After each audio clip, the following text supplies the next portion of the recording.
Vous écoutez le podcast Devenir écrivain par Lucie Castel, épisode 53.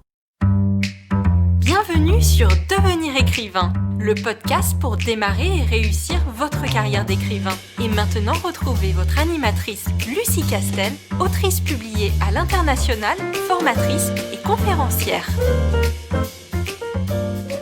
Bonjour, je suis ravie de vous retrouver pour un nouvel épisode et aujourd'hui, je vais tenter de répondre à cette question tellement vaste, tellement riche, donc on va juste un peu aborder la thématique, c'est de savoir que choisir entre auto-édition et édition traditionnelle. Bref, est-ce qu'il vaut mieux maintenant envisager sa carrière sous forme d'auto-édité ou est-ce qu'il vaut mieux encore préférer l'édition traditionnelle? Ça, c'est quelque chose, c'est une question qu'on me pose de plus en plus souvent. Je pense que c'est très en rapport avec les mutations autour de la protection des auteurs, autour des droits des auteurs, qui fait que de plus en plus, nous, auteurs, et surtout les auteurs qui démarrent, eh bien, on a de plus en plus le réflexe de regarder nos droits, de revendiquer un certain nombre de choses et de se rendre compte que très clairement, la protection et le statut des auteurs, c'est pas non plus le statut le plus protégé de toutes les professions artistiques, et je ne parle pas des professions en règle générale. Et du coup, évidemment, avec l'augmentation des offres numériques et de ce que proposent les plateformes d'auto-édition, de la liberté qu'elles proposent et surtout de l'exemple qui se pratique beaucoup dans certains autres pays, je pense notamment aux États-Unis, de plus en plus d'auteurs qui démarrent se posent très justement cette question de est-ce que ça vaut encore le coup que je me dirige vers l'édition traditionnelle ou est-ce qu'il vaut pas mieux que j'aille directement vers l'auto-édition? Et là, au niveau de la réponse, je vais être très claire. Pour le coup, il n'y a pas de bon ou de mauvais choix. Il n'y a pas de bonne carrière et de mauvaise carrière, de bonne voie et de mauvaise voie. Pourquoi ? Parce que ce serait une grave erreur, à mon sens, de mettre sur le même pied auto-édition et édition traditionnelle. Alors oui, bien sûr, vous allez me dire qu'au bout du compte, on vend bien un livre. Oui, mais la façon dont on le vend, le rôle qu'on a à jouer, la carrière, la lisibilité, la rémunération que on a chez l'un, chez l'autre, fait que ce sont deux mondes complètement différents. Et que ce serait vraiment une erreur de croire que vous pouvez trouver les mêmes choses, les mêmes avantages, les mêmes bénéfices chez l'un et chez l'autre. C'est-à-dire que les deux voies, elles ont toutes les deux leurs avantages, mais vous ne pouvez pas demander à l'une d'être aussi ce que fait l'autre. Et inversement. Donc, si vous choisissez l'auto-édition, il faut la choisir pour de bonnes raisons et accepter les inconvénients de l'auto-édition. Si vous choisissez l'édition traditionnelle, il faut que vous acceptiez les avantages de cette édition traditionnelle, mais aussi les inconvénients de l'édition traditionnelle. Et encore une fois, ce serait une grave erreur de les comparer. C'est juste que il faut que vous connaissiez les caractéristiques de l'une et de l'autre et que vous vous demandiez, moi, au stade de ma carrière et par rapport à mon caractère, est-ce que j'ai plus de connexion avec les caractéristiques de l'auto-édition et de la carrière de l'auto-édition ou est-ce que j'ai plus d'affinité avec ce que me propose l'édition traditionnelle? Sachant que bien sûr, les deux voies, les deux carrières sont pas exclusives l'une de l'autre. C'est-à-dire que, par exemple, vous pouvez démarrer en édition traditionnelle et puis vous pouvez faire un petit tour du côté de l'auto-édition, puis revenir dans l'édition traditionnelle. Inversement, vous pouviez avoir démarré dans l'auto-édition et puis vous diriger vers l'édition traditionnelle, etc., etc. Et parfois même, selon les genres, vous pouvez en même temps faire de l'auto-édition et être publié en édition traditionnelle. Donc, à partir du moment où vous choisirez une voie ou l'autre, ça ne veut pas dire que ce sera un choix définitif, que plus jamais vous pourrez changer ou que vous serez inscrit sur une espèce de liste noire parce que vous êtes un auteur auto-édité ou parce que vous étiez longtemps en édition traditionnelle et que vous n'êtes pas fait et calibré pour être en auto-édition. Pour ce qui est de la liste noire côté des éditeurs traditionnels, c'était peut-être le cas il y a quelques années, mais très clairement, là, c'est vraiment en train de changer. D'ailleurs, il y a beaucoup de porosité entre les deux carrières parce que certains éditeurs font allègrement leur marché sur les auteurs auto-édités qui marchent très bien et leur proposent des contrats en édition traditionnelle. Donc vous voyez bien que du coup les deux carrières se mélangent hein, évidemment et changent tout au long des années et particulièrement parce que aussi les statuts des auteurs, les statuts de la rémunération des auteurs et les statuts de l'auto-édition, les outils liés à l'auto-édition changent eux aussi. Donc ce que je vous raconte là à un instant T, peut-être que d'ici 3, 4, 5 ans, il faudra un peu modifier le contenu de ce podcast bien entendu. Alors, ce qui est important surtout pour vous de savoir à ce stade, c'est pas tant que vous choisissiez l'une ou l'autre, c'est surtout que vous compreniez les avantages et les inconvénients de chacun des deux plans de carrière. Et après, à vous de choisir en toute connaissance de cause, sachant qu'encore une fois, il n'y a pas, et je me refuse à le faire, il n'y a pas de hiérarchie entre un auteur auto-édité et un auteur en édition traditionnelle. Ce qui va faire la hiérarchie entre les deux, c'est le travail qu'il aura effectué sur le livre. C'est-à-dire qu'un bouquin bâclé en édition traditionnelle, ce sera un bouquin bâclé. Et un bouquin bâclé en auto-édition, ce sera un bouquin bâclé aussi. Peu importe qu'il soit auto-édité ou pas. C'est juste que si vous choisissez l'une ou l'autre des voies, il faut être aussi professionnel d'un côté que de l'autre. Alors, l'édition traditionnelle, je pense que là, c'est peut-être pas la peine de s'apesantir trop parce que je pense que spontanément, vous voyez un petit peu plus ce à quoi vous avez droit. Puis on en a beaucoup parlé durant les podcasts, les 52 épisodes de podcast que j'ai fait jusque-là. Mais à partir du moment où vous signez, vous acceptez de renoncer à une grosse partie de votre rémunération sur le prix de vente du livre. Pourquoi ? Parce que l'éditeur qui est un tiers va réaliser un certain nombre de tâches et ces tâches-là, elles doivent être rémunérées. C'est ce qui explique que vos droits d'auteur perçus sur la vente d'un livre tournent autour de 8, 9%, 10% selon ce que vous arrivez à négocier, etc. Mais voilà, cette fourchette, elle est dans ces eaux-là, un petit peu plus, un petit peu moins, mais c'est dans ces eaux-là. Et donc bien sûr, vous l'avez bien compris, il y a 90% du prix du livre qui vous échappe. Et pourquoi ces 90% du prix du livre vous échappe ? C'est parce que de l'autre côté, vous avez un éditeur qui va réaliser un certain nombre de tâches à différentes étapes, et ces étapes vont faire appel à des prestataires de services.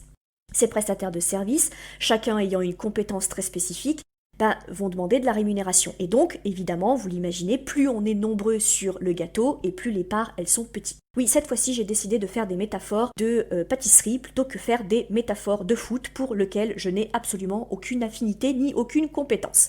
Bref, tout ça pour vous dire que donc, dans l'édition traditionnelle, j'ai envie de vous dire que le seul travail que vous avez à faire est du mieux possible, et on sait, si vous avez écouté les 52 épisodes de podcast, vous savez à quel point c'est une entreprise difficile.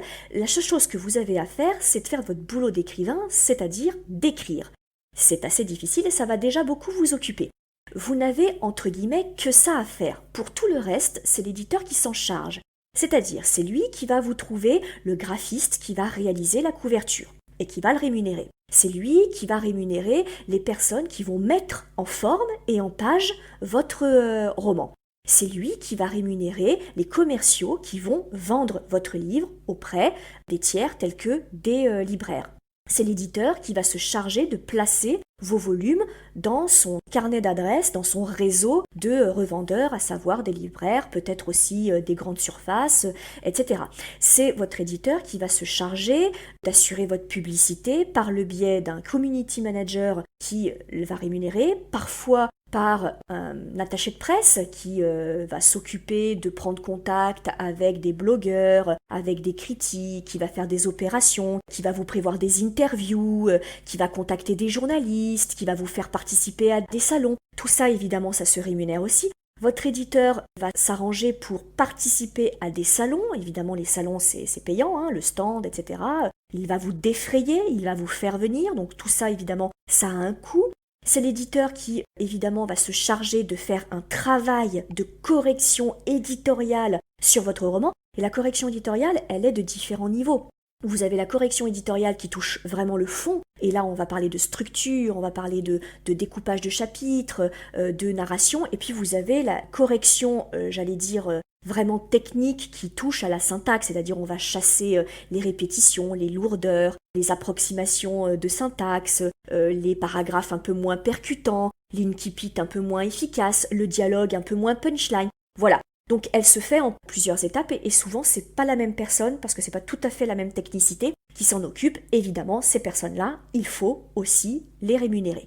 Et donc évidemment, ceci explique que vous acceptez, vous à la base, de renoncer à 90% à la louche du montant de vos droits parce que, en réalité, vous avez toute une équipe à côté de vous qui va prendre votre livre et qui va s'occuper absolument de tout.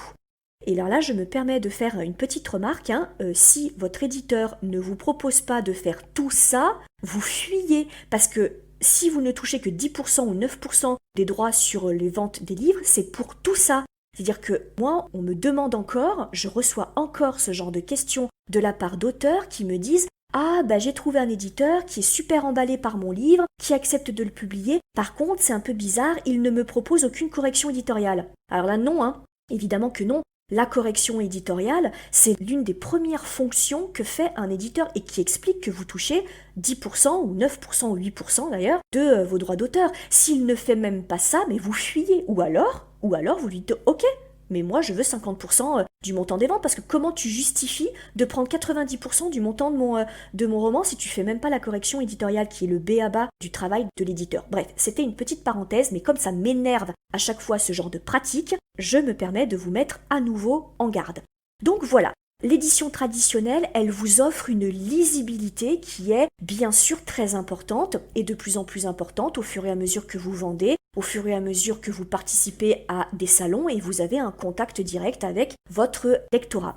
Donc vous l'aurez compris que c'est plutôt que des avantages. J'allais dire que le seul inconvénient, c'est qu'il faut que vous tombiez sur un éditeur qui accepte de faire toutes ces tâches de façon la plus professionnelle et qui vous mette en avant. Et malheureusement, vous n'avez pas trop de moyens de contrôler certaines tâches qu'il peut effectuer. Et des fois, vous découvrez peut-être des choses qui vous plaisent un peu moins après coup. Quand le roman a été publié, par exemple, vous vous rendez compte que la maison d'édition fait peu de salons, ou vous emmène assez peu souvent dans des salons pour faire des dédicaces, que par exemple la mise en avant de votre livre, elle n'est pas terrible, que par exemple l'attaché de presse a tendance à travailler plutôt avec d'autres auteurs mais pas tellement avec vous. Bon voilà, ce genre de problématique que vous pouvez rencontrer assez régulièrement tout au long de votre carrière, c'est jamais un long fleuve tranquille, même au sein d'une maison d'édition, parfois les équipes elles changent, les politiques elles changent, voilà, il y a un certain nombre de choses aussi qui ne sont pas de la faute directement de l'éditeur.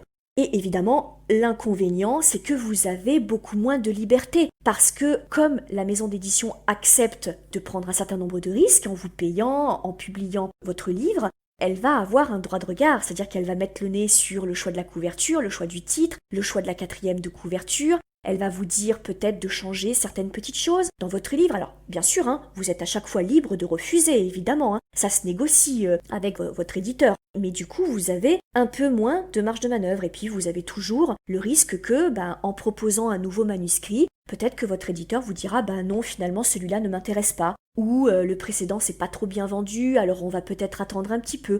Ou on va le sortir uniquement en numérique et puis on verra si ça se vend suffisamment. Et auquel cas on repassera au niveau du papier.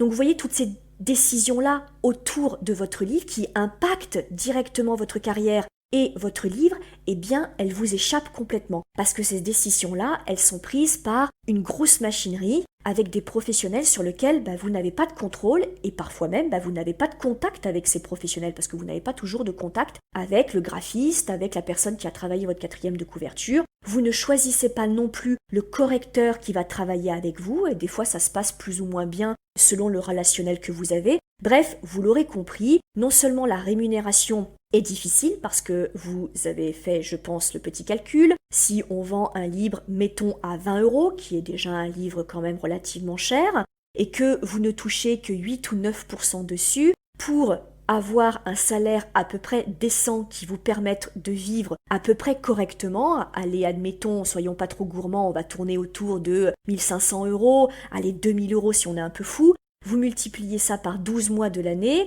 et vous faites vite le calcul de combien de livres vous avez besoin pour vivre et avoir ce salaire-là qui tombe tous les mois. Et après, vous allez regarder sur votre moteur de recherche la moyenne des livres vendus lorsque on en est à sa première, sa deuxième et sa 3e publication. Et vous verrez que, bien sûr, c'est un petit peu problématique. là, pour le coup, le salaire, ça va être compliqué pendant quelques temps, sauf si vous avez la chance que votre roman, dès le premier coup, soit évidemment un buzz. Mais encore une fois, tout ça s'explique par le fait que vous n'avez rien à faire si ce n'est d'écrire le plus efficacement et le plus professionnellement possible. Alors l'auto-édition, qu'est-ce que ça vous apporte à côté? L'auto-édition, il faut que vous compreniez que c'est simplement une façon de vendre votre livre. J'insiste là-dessus parce que du coup, vous êtes tout seul. Et comme vous êtes tout seul, vous avez toutes les casquettes. C'est-à-dire que vous êtes non seulement l'auteur, vous êtes l'artiste, vous êtes l'auteur, mais vous êtes aussi graphiste, parce que vous allez devoir commander une couverture. Alors même bien sûr, si vous la faites pas vous-même, vous allez devoir passer commande à un graphiste et lui expliquer ce que vous voulez, parce que c'est pas le graphiste qui va vous dire « Ah ben en feel good, la tendance c'est plutôt ça », ou « Ah ben en urban fantasy, les couvertures qui marchent c'est plutôt ça ». Ça non, l'artiste graphique, lui, il va faire une couverture qui est lisible, avec quelque chose, des couleurs qui sont efficaces, mais selon un cahier des charges. Donc le cahier des charges, c'est vous qui lui donnez. Donc vous êtes graphiste, vous êtes aussi correcteur, et bien sûr que c'est pas vous qui allez réaliser cette correction, c'est une très mauvaise idée, parce que même si vous êtes doué au possible en matière de syntaxe, que vous ne faites pas de fautes, etc., sur un roman entier, je vous garantis que vous ferez des fautes. Pour des raisons très simples que votre œil il s'habitue tellement aux phrases qu'au bout d'un moment, quand vous relisez, vous ne voyez plus les lignes, vous actionnez votre mémoire immédiate, tout simplement. Donc il va falloir passer par un correcteur freelance, et donc vous allez devoir le caster, vous allez devoir le rémunérer, donc c'est des frais qui sont évidemment en plus. Vous allez être aussi quelqu'un qui va mettre en page votre livre, parce que évidemment, que ce soit en format e-book, que ce soit en format papier, en impression à la demande, vous devez respecter des règles liées à l'édition, donc le respect de marge sur les côtés, le respect de certaines règles qui fait que vous ne commencez pas un chapitre sur une page paire, ou etc., etc. Tout ça, il faut le savoir. Il faut être un peu formé, c'est-à-dire que c'est des règles éditoriales, alors très honnêtement que nous, en tant qu'auteurs, on ne connaît pas du tout. Nous, on écrit sur Word ou équivalent, un logiciel de traitement de texte, mais ça ne fait pas un livre.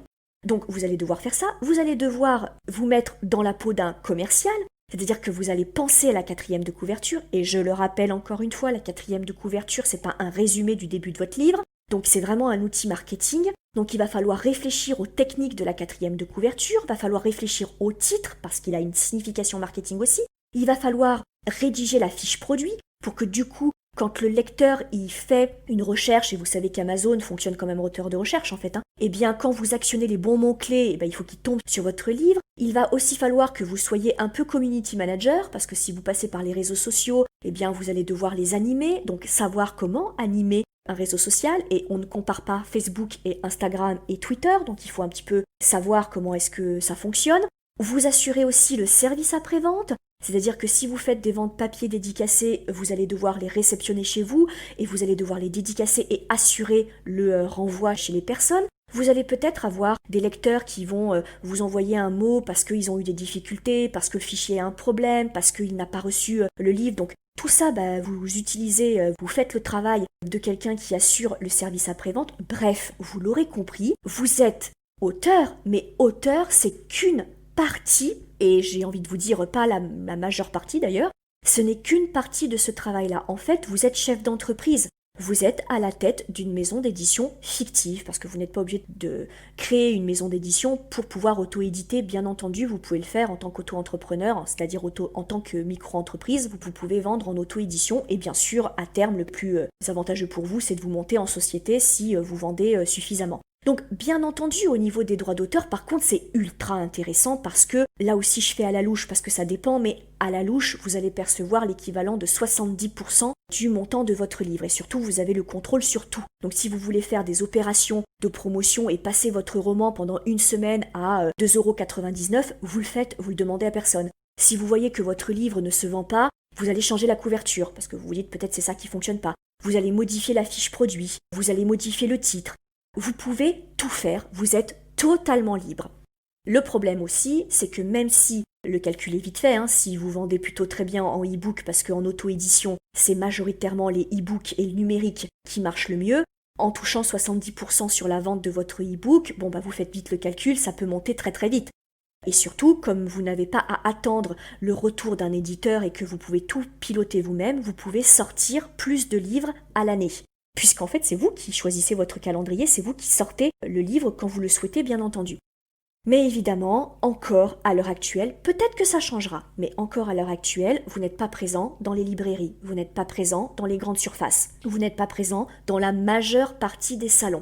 Je sais qu'il y a des salons qui acceptent les auto-édités, et de plus en plus, et c'est très bien, mais c'est pas encore tous les salons. Et très clairement, encore à l'heure actuelle, dans la tête du public, quand vous êtes auteur auto-édité, il y a une espèce de suspicion de « Ah oui, mais vous n'êtes pas vraiment un auteur, vous n'êtes pas vraiment un écrivain ». Donc à l'heure actuelle, je ne vais pas vous mentir, la légitimité de l'auteur, on l'a encore avec des éditeurs traditionnels. Le fait d'être validé par un professionnel de l'édition, ça vous donne cette légitimité. Ben oui, parce que quand vous êtes en auto-édition, vous n'êtes validé que par vous, en fait. Et vous n'êtes pas éditeur, vous n'avez pas fait les études pour être éditeur, donc vous n'êtes pas un professionnel de l'édition. Et donc, bien entendu, ça, on le sait. Alors que lorsque vous passez par des éditions traditionnelles, en face de vous, vous avez de vrais professionnels. Ce qui explique que moi, je ne vous conseillerais jamais de vous lancer dans l'auto-édition quand c'est votre premier roman, parce que c'est quand même bien à un moment de passer entre les mains de vrais professionnels qui vont du coup avoir une expertise que vous n'avez pas sur votre livre. Et ça, c'est important. Moi, par exemple, dans mon cas, et vous savez, si vous m'écoutez depuis un petit moment, vous savez que je milite pour l'hybridation absolue. Je pense que l'avenir de l'auteur, c'est d'être hybride, donc à la fois auto-édité et à la fois publié dans l'édition traditionnelle. Pourquoi ? Parce que moi j'ai fait des progrès, je ne serais pas l'auteur que je suis maintenant et j'aurais pas eu les succès que j'ai eus si je n'étais pas tombée sur des éditeurs extraordinairement professionnels qui ont eu un jugement extrêmement efficace sur ma plume et qui du coup m'ont proposé des pistes d'amélioration de dingue. Et l'auteur que je suis maintenant, je ne le dois qu'à ces éditeurs que j'ai rencontrés au début de ma carrière et qui ont vu le potentiel de ma plume et qui ont dit tu peux aller beaucoup plus loin. Moi je vais t'apprendre dans ta plume, je vais t'apprendre dans ton style d'écriture à creuser plus, à aller plus loin. Et ça toute seule, j'y serais jamais arrivée. Vous êtes seul dans l'auto-édition, vous gagnez plus, encore que vous gagnez plus si vous êtes suffisamment calé au niveau du marketing et au niveau de la vente. C'est-à-dire qu'encore une fois, l'auto-édition, c'est pas je mets en ligne mon livre sur Amazon et puis je prie pour qu'il se vende. Pas du tout, c'est beaucoup plus complexe que ça. C'est pour ça que je vous disais en début de podcast que ça n'a juste aucun rapport, en fait. Si vous êtes foncièrement entrepreneur, si vous êtes foncièrement chef d'entreprise, et que du coup, vous avez déjà un réseau, c'est-à-dire vous avez un correcteur, voire même plusieurs, vous avez un graphiste, que vous avez quelqu'un qui s'y connaît vachement en réseaux sociaux, en informatique, etc., qui fait la mise en page, bon, tout ça, si vous avez déjà votre éthique et que vous acceptez de mettre un peu d'argent dans votre business, lancez-vous en auto-édition. Par contre, si ce que vous cherchez, c'est avant tout la reconnaissance de votre travail d'auteur et surtout l'amélioration au contact de professionnels de l'édition qui sont là pour améliorer votre texte, alors là, il faut vous diriger absolument vers l'édition traditionnelle. J'espère que vous avez bien compris que, encore une fois, il n'y a pas de hiérarchie entre les deux pratiques, c'est juste qu'elles ne vous apporteront pas du tout la même chose. Il faut vraiment que vous ayez ça en tête et que vous les choisissiez en toute connaissance de cause et que surtout, vous ne demandiez pas à l'une de faire ce qu'elle ne peut pas faire parce que vous allez vraiment au-devant d'angoisses et de profondes angoisses. Très clairement, si vous espérez éprouver de la légitimité, éprouver ce sentiment d'être un auteur accompli et d'en finir avec le syndrome de l'imposteur, et que vous vous dirigez vers l'auto-édition, vous n'y arriverez jamais. Parce que quand bien même vous gagnez une fortune en auto-édition, elle ne vous donnera jamais la légitimité que vous espérez en tant qu'auteur. Elle n'en finira pas avec votre syndrome de l'imposteur, parce qu'aucun professionnel de l'édition n'aura jamais validé votre livre. Et ça, vous le saurez au plus profond de vous-même et ça vous manquera. Donc il faut que vous le sachiez. Si au contraire, vous voulez simplement vous dire « moi je crois en ce que je fais et moi je veux gagner de l'argent parce que je veux vivre de ma plume », très clairement, il faut savoir qu'au début, dans l'édition traditionnelle, ça va être compliqué. Ça va être compliqué de vivre de sa plume, quand bien même votre roman marcherait. Il faut que vous ayez ça absolument en tête. Et quoi qu'il arrive, que vous choisissiez l'un ou que vous choisissiez l'autre, allez-y, préparez. Ne vous lancez pas dans l'auto-édition sans une solide formation et sans une solide préparation. Ne vous lancez pas dans l'édition traditionnelle sans bétonner votre dossier de soumission, sans bétonner votre manuscrit, pour le rendre le plus professionnel possible. Voilà ce que je voulais vous dire très globalement, parce que là encore, j'en ai consacré des heures et des heures dans la formation Devenir écrivain, et encore de plus en plus dans les formations futures. Donc il y aurait beaucoup à dire, mais ça c'est vraiment l'essentiel. Je voudrais que vous ayez vraiment ça en tête pour que vous puissiez décider de piloter votre carrière en toute connaissance de cause. Voilà, je vous remercie de m'avoir écouté. J'espère vous avoir un petit peu éclairé sur cette question vraiment épineuse. Je vous remercie d'avance pour tous les petits commentaires que vous mettez sous notre chaîne et le partage que vous faites à chaque fois. Ça nous fait tellement plaisir. N'hésitez pas à nous taguer pour qu'on puisse le voir. Et je vous encourage encore une fois à vous inscrire à notre newsletter si ce n'est pas encore fait, puisque tous les vendredis, on partage avec vous des trucs et astuces sur le métier d'écrivain et sur les techniques d'écriture. Et moi, évidemment, c'est avec un immense plaisir que je vous donne rendez-vous très bientôt. Vous voulez devenir écrivain ? Inscrivez-vous à notre newsletter et recevez en cadeau notre modèle de fiche de personnage ultra complète. Chaque semaine, découvrez nos conseils et une bonne dose de motivation. Rendez-vous sur licar.fr, licares.fr.